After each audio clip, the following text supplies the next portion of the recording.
అది కాదమ్మా. జై, తర్వాత మాట్లాడతాను. తాతగారికి ఫోన్ ఇవ్వమని చెప్తున్నానా?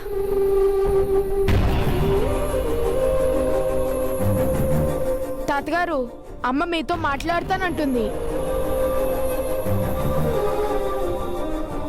అమ్మా మీనాక్షి, ఇప్పుడు అతనికి ఎలా ఉందమ్మా? కాస్తన్నా కోలుకున్నాడా? ఆయన డిశ్చార్జ్ చేసి ఇంటికి తీసుకొచ్చాం బాబాయ్. అమ్మయ్యా, పోన్లే అమ్మా, మొత్తానికి గండం గడిచిందన్నమాట.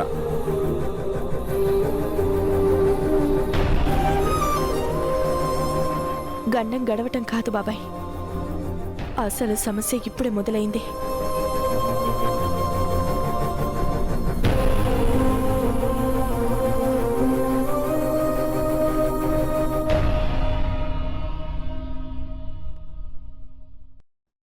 గండమేంటమ్మా, ఏమైంది? అంటే బాబాయ్, అది నేను 4 రోజులు ఇక్కడే ఉండాల్సి వస్తుంది. అందులో సమస్య ఉందమ్మా, మంచిదే కదా. ఎవరికి మంచిదో ఎవరికి చెడో అర్థం కాని పరిస్థితి బాబాయ్. ఏదేవైనా ఆయన కోలుకునేంత వరకు 4 రోజులు ఇక్కడే ఉండాలి. మంచిదమ్మా, నువ్వు మంచి నిర్ణయం తీసుకున్నావు. అలాగే కాని మరి పిల్లలు బాబాయ్? ఆ విషయం నాకు వదిలేయమ్మా, నేను చూసుకుంటాను కదా.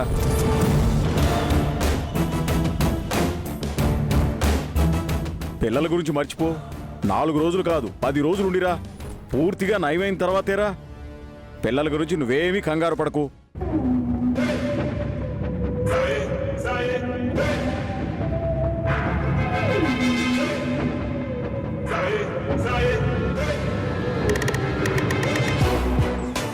ఏంటి తాతగారు, అమ్మ రావటం లేదా?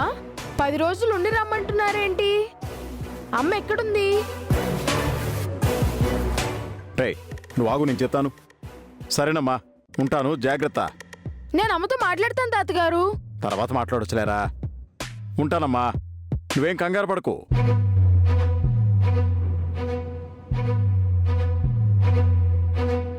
చెప్పండి తాతగారు, అమ్మ రావటం లేదా?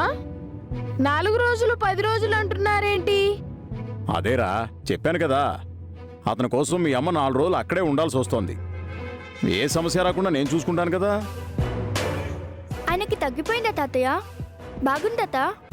పర్వాలేదటమ్మా, హాస్పిటల్ నుంచి ఇంటికి తీసుకొచ్చారట. అమ్మ లేకుండా 4 రోజులు ఉండాలా? పర్వాలేదన్నయ్య, అవసరం వచ్చినప్పుడు ఏం చేస్తాం? వంటలన్నీ నేను చేసి పెడతాలే. నీకు ఇబ్బంది లేకుండా చూసుకుంటానుగా. 4 రోజులే కదా, అమ్మ వచ్చేస్తుందిలే.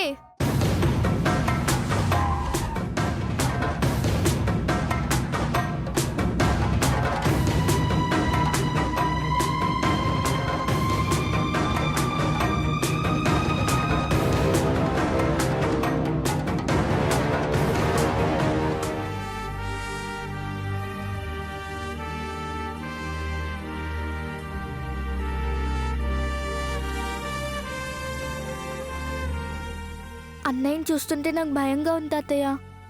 ఏం కాదమ్మా, జ్వరమే కదా, తగ్గిపోతుంది. నువ్వు వెళ్ళి పడుకో. వెళ్ళమ్మా, పడుకో.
Good morning మీనమ్మా.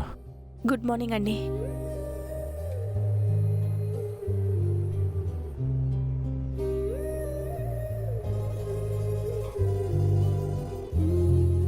కాఫీ తీసుకురమ్మంటారా?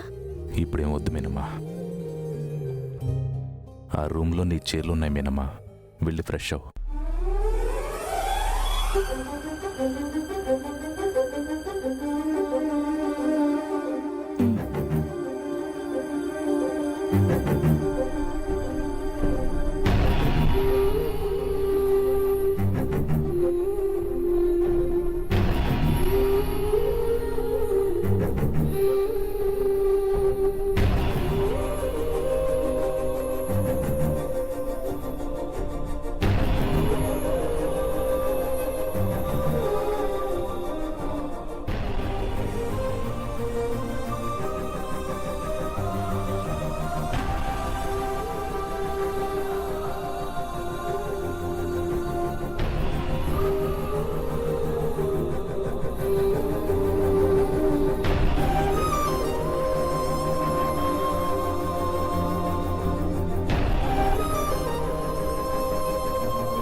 ఆహా, ఏం ప్రేమ, ఏం ప్రేమ!